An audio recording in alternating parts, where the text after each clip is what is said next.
Hello everybody and welcome to Not the Speakeasy. I'm Zach. And I'm Jake. We're the Dirt Road Men. What are we talking about today, Zach? Duke fucking Wayne. Duke fucking Wayne! John Wayne. We had a conversation about him this morning, actually, while I was sitting on the porcelain throne. And half of it I probably was also. And, well, yeah, it was just the beginning of it, like when I first texted you Yeah. the picture. Yeah. Anyway.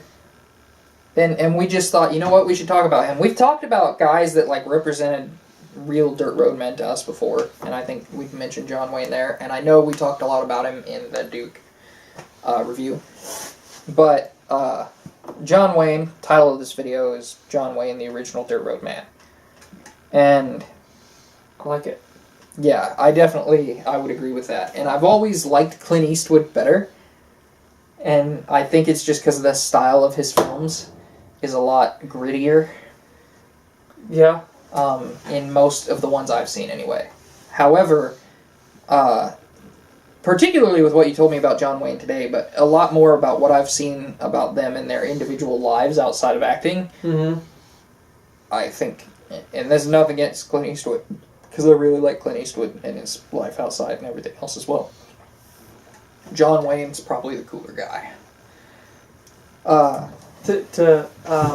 You got me those magazines. Yep. For my birthday, and I was reading through those, and like it showed like his grill area, his like entertainment area, where like he's gonna bring his friends, he's gonna cook them some of the bombest ass steaks you're gonna have, and drink some whiskey, and you're gonna like it, or you're gonna probably be the next cut. But it's like just to hang out, like to go back in time. Somehow get big enough to where you can go and hang out with him. Yeah. Even for like just long enough to drink a couple of glasses of whiskey and eat a nice steak. And then he's got to go be the Duke. He loved bourbon too. So, yes. Like, it's like that would be so awesome. Grew up in the wrong era. And he actually did smoke cigars. I believe it. And what I wanted to look up was what cigars he smoked.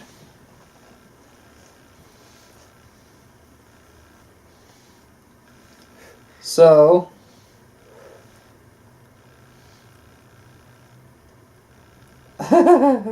some guy smarted off and he's like, I'm guessing you don't want to smoke the exact cigars he smoked. Thank you, you smart mouth.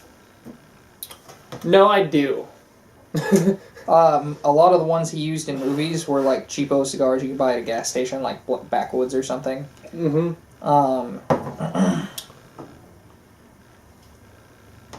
But I can't remember, and I can't find which ones he smoked. But he liked cigars.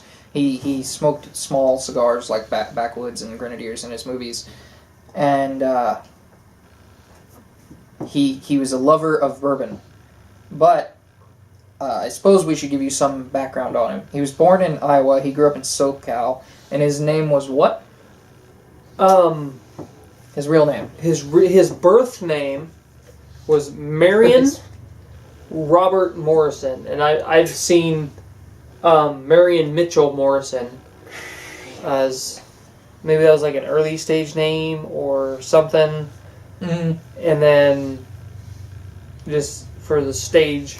For being an actor, he just switched to John Wayne. I don't. And didn't you say the Duke came from his dog when he was younger? Yes. He had a dog named Duke, and he anywhere he went, his dog was there with him, and vice versa. And the local fire department always see him going by and hanging out. And probably stop and talk to him because fire trucks are cool. Yeah. And so they just, since they always saw him with his dog, they just started calling him Duke. Nice. And that's where it came from. Yep. And John Wayne's movies kind of helped shape like what you wanted to be as a man, didn't they? Yes. You've compared a lot to it. Yeah. I grew up watching a lot of his movies. I thought a lot of his movies at the time. There's a lot more that I haven't seen, turns out. I really want to see The Shootist. It sounds like an amazing movie. That was, I believe, his last movie. It was. Ironically, he played an Asian red fighter battling cancer, and then he died of cancer a few years later. Yeah. I think it was the movie he put out just before that. It wasn't a Western. He was like a detective. It was like an era appropriate. Oh, wow. Like he was a detective in the 70s, and I'm 99% sure he drove a dark green, about the same color as your Malibu, Camaro. Oh, and he was just like an old school detective. And yeah, I don't remember the name of the movie, so if anybody knows it and wants to throw it out there, go right ahead. But yeah, like a lot of his movies and stuff really helped kind of shape how I wanted to be, how I saw myself being as a man at a young age, and how I kind of saw my grandfather. Just, always kind of doing the right thing, no matter what. That he actually had a source of the source of his conflict with Clint Eastwood was how the types of cowboys they played. Because Clint Eastwood played a very morally gray kind of cowboy a lot of the time, a man with no name, and sometimes like a straight out, I wouldn't say bad, still kind of bad guy. Like what's the one where he paints the town red? Paint the town red? I'm pretty sure that's not what it's called.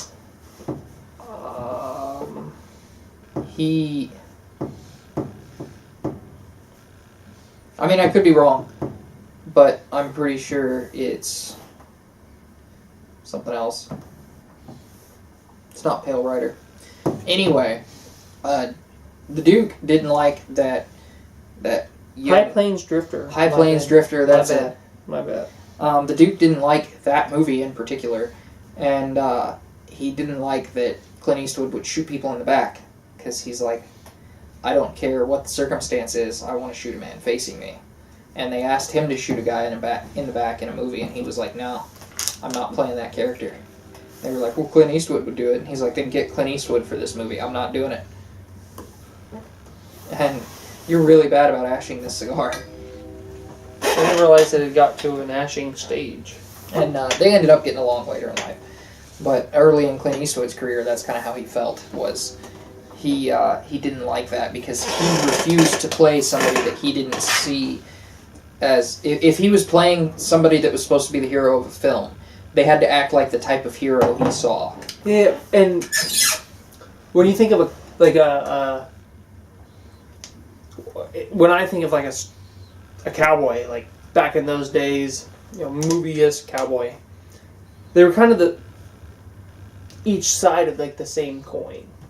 Like you have John Wayne being like the lighter, like the angel and the little demon on the shoulder. Yeah, is kind of because in even Clint Eastwood's most famous movies, he's to call him an out and out beacon of light. Is incorrect. He's you have the hero in The Good, the Bad, and the Ugly. You have the hero and the anti-hero. Yeah, and he's an anti-hero. So, which I really like the anti-hero.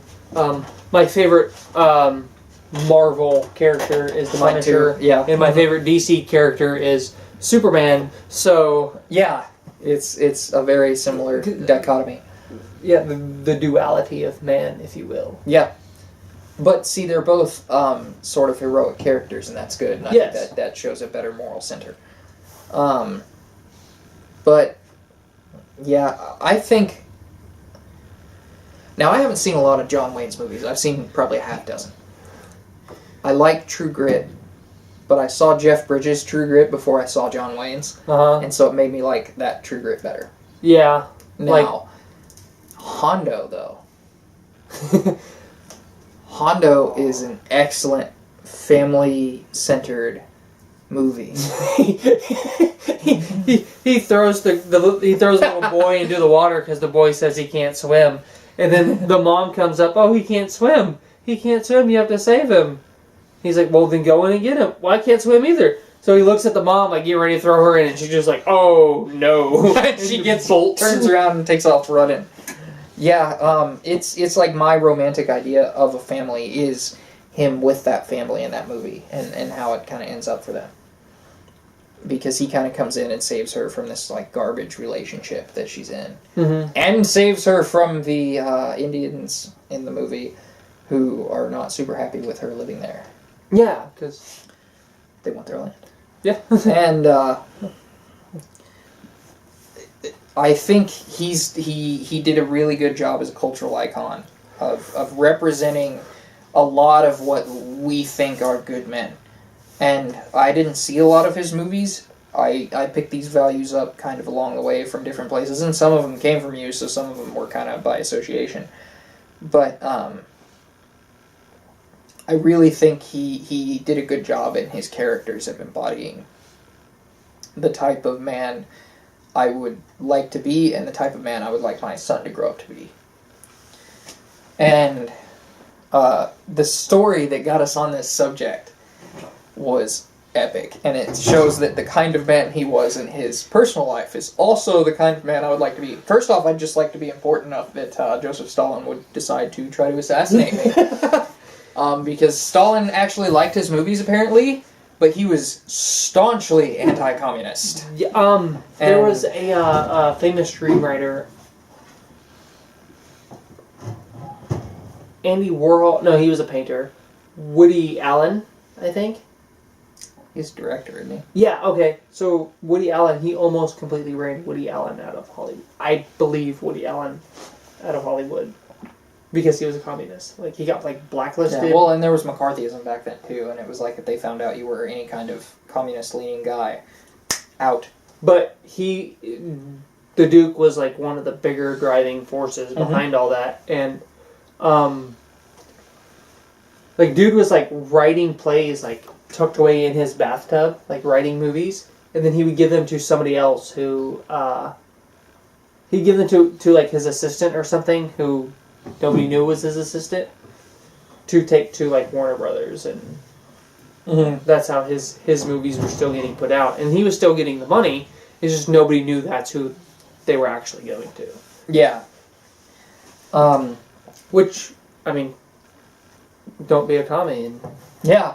I'm also staunchly anti-communist, so feel free to attach those same opinions to me. We're talking about John Wayne. I'm putting my good hat on. Oh, I don't know what I have. And, but I wanted to talk more about that story. You told me a lot about that story today, and I thought you should tell them. About the men that Joseph Stalin sent to assassinate John Wayne. So, some of the people who were working in Hollywood were kind of double agenting and caught on that some guys were coming to kill the Duke. And they told him about it. So him and his stuntman met those guys at his office and ended up taking them out to a beach and performing a mock execution. Yeah, he took them. He figured out they were there to assassinate him, and he took them to the beach and made them think he was going to kill them. Now, we didn't have details of this, but the picture that's painted in my head is John Wayne with a big effing revolver, or even a 1911. Like a 1911 or a 45-70 government revolver. Just walking them out on the beach, putting them on their knees, and sticking the gun to the back of their head. And that is every bit the kind of man I would want to be if somebody did that to me. Yes. Kind of made me think of, it was that Denzel Washington movie. It was based on a true story. He plays like a gangster in the... American Gangster? That one. Where, like, the guy does something, just walks out in the middle of the street and just bang. He's coming onto his block and trying to tax everybody 20%.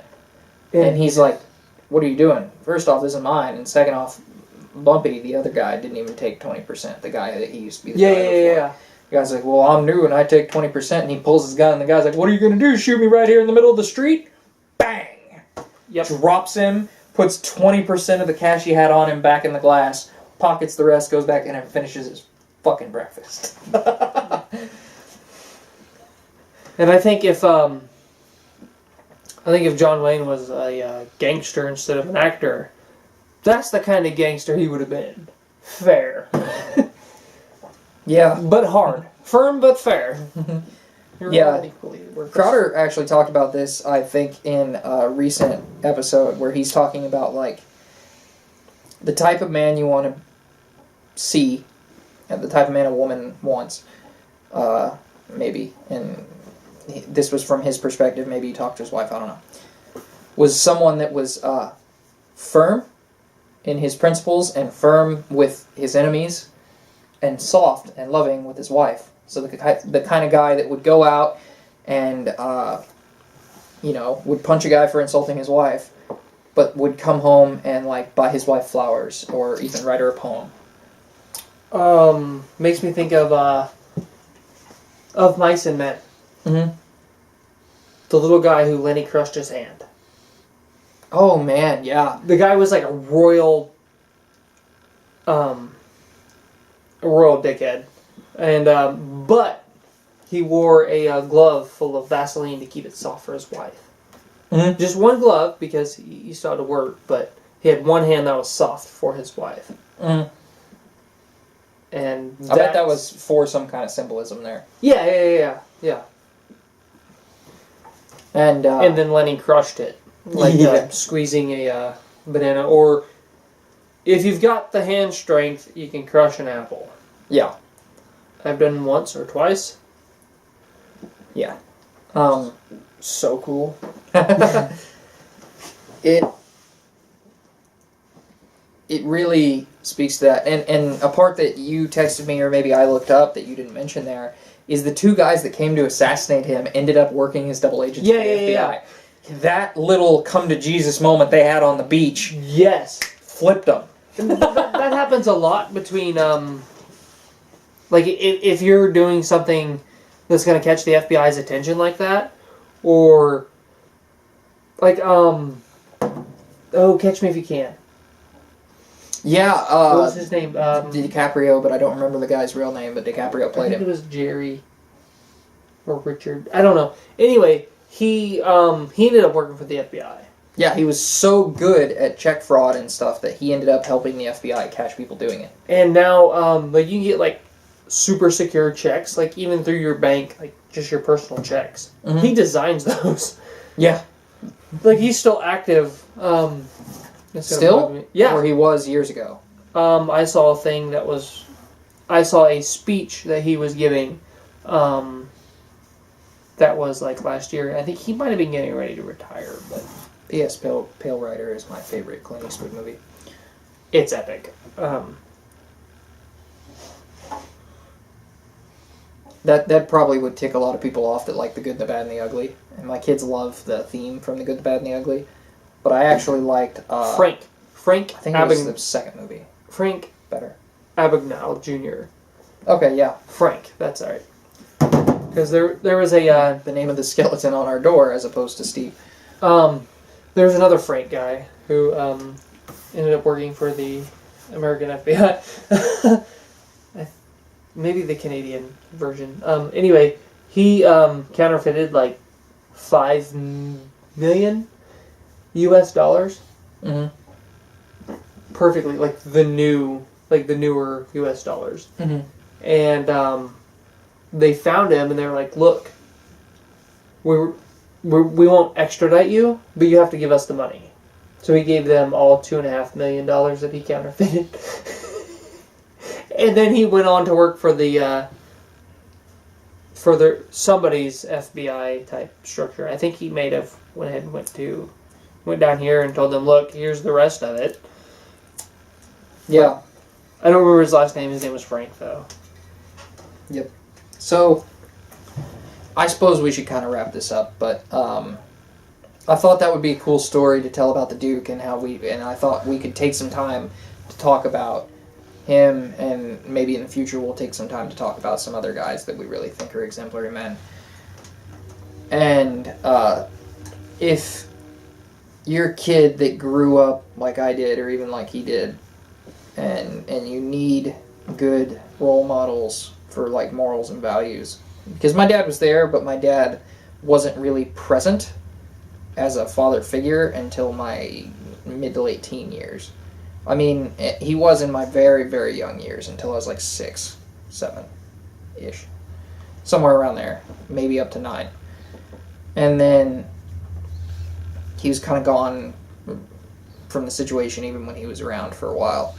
But, so a lot of my morals came from, like, movies. And a lot of who I wanted to be came from movies. And it sounds like that kind of happened with you, too. And then you had other older men in your life that kind of filled that role for you, like my granddad and my Uncle Jerry for me. And, your granddad. But those movies, I think, give a good moral sense that we could use a lot more modern men to act like. Yeah. And even though that rough around the edges, that I'm going to punch you in the face for insulting my wife behavior nowadays is not necessarily as socially acceptable, I don't necessarily think that means you should never do it. Because there are some lines that once they're crossed, you should staunchly defend them. And obviously, not obviously, but maybe nowadays if some guy insults your wife, you should give him a warning. I mean, you shouldn't maybe just haul off and jack him in the jaw, but be like, hey, everybody gets one, and that's your one. Don't talk that way about my wife again. And if he does it again, clean his clock. I'm okay with it. I mean, he was warned, if his jaw is wired shut for the next 2 years, that's on him. Yeah, and me personally, if I did that and then I got some kind of trouble for it, I would be perfectly happy with accepting those consequences. So, squeaky chair. Yeah, forget about that. Yep. Alright, I think that's all we've got for today. Till we see you again, I'm Zach. And I'm Jake. We are the Dirt Road Men. If you like this video, hit the subscribe button, the notification bell, drop us a comment, and check out our Facebook page for daily updates.